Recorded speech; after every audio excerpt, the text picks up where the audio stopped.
मैंने आपसे कहा था कि सब्र के साथ, रज़ागराफी के साथ रहिए, आपको सच्चाई दिखाऊंगा। रफ़ा बॉर्डर खोल दिया गया है इजराइल ने। जी हां, इससे पहले के अपडेट में देर रात को मैंने बताया कि रफ़ा बॉर्डर खोलने से पहले फिलिस्तीनी वापस भी आ रहे हैं, इजराइल उंगली नहीं कर रहा है। और यह भी बता चुका हूं इससे पहले वाले अपडेट में कि इजराइल की फौज, बल्कि दिखा भी चुका हूं कि इजराइल की फौज गाजा सिटी और अंदर के शहरों से, जो बिल्कुल अंदर की तरफ गाजा में है, जो मेन शहर है, वहां से बाहर निकल चुकी है। ठीक, अब गाजा के अंदर जो रफ़ा बॉर्डर है, बॉर्डर इजराइल ने खोल दिया है और यह भी कह दिया है कि जो वापस आना चाहता है वो आ जाए। जी हां, इसलिए कहता हूं जुड़ रहिए ताकि आपको सच्ची खबर मिले। नहीं किया ना सब्सक्राइब आपने हमें, रज़ागराफी अनस्क्रिप्टेड हमारे YouTube चैनल को सब्सक्राइब करें। हजरात, द फॉरेन प्रेस एसोसिएशन ने दोबारा से इजराइल से मांग की है कि प्रेस वालों को गाजा के अंदर जाने दिया जाए। इजराइल अभी प्रेस वालों को, मीडिया वालों को अंदर जाने नहीं दे रहा है। दिल को झकझोरने वाली तस्वीर मिल रही है, नम आंखों से खुशियां भी नजर आ रही हैं। इस पूरे नरसंहार में इजराइल ने गाजा का हाल क्या किया नहीं पता। दो सगे जुड़वा भाई पता नहीं कहां कहां खो, दोनों को ये लग रहा था वो मर गया, उसको लग रहा था मेरा वो भाई मर गया, दोनों को लग रहा था कि हमारे भाई मर गए। वो बेचारा एक कहीं और, एक कहीं और। लेकिन जब जंग बंदी हुई, लोग एक जगह इकट्ठा होना शुरू हुए, तो वो दो भाई मिल गए और उसके बाद मंजर ये है।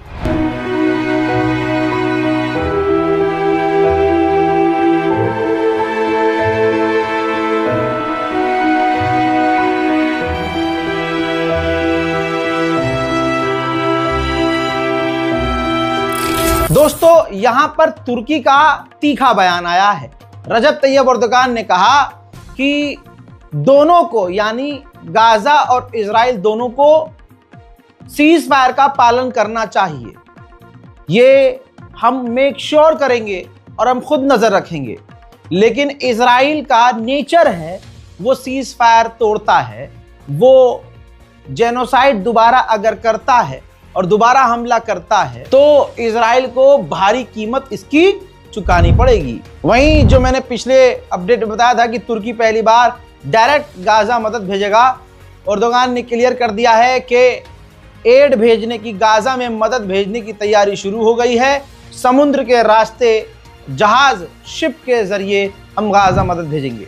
Mısır'ın El Arish limanında bekleyen gemilerimizdeki insani yardımları hızla Gazze'ye ulaştıracağız. हजरात, जिस टाइम सीज फायर की बातें हो रही थी, उस वक्त इजराइल का एक और सैनिक हमास के हाथों गाजा में वासिले जहन्नम हुआ था। यह भी बात हकीकत है कि अब जो गाजा में लौट कर लोग आएंगे, उनको ना अपना घर नजर आएगा, ना आशियाने नजर आएंगे। हमारे घर का अगर बारजा तोड़ जाए बिल्डोजर, तो हमें सालों तक का सदमा होता है।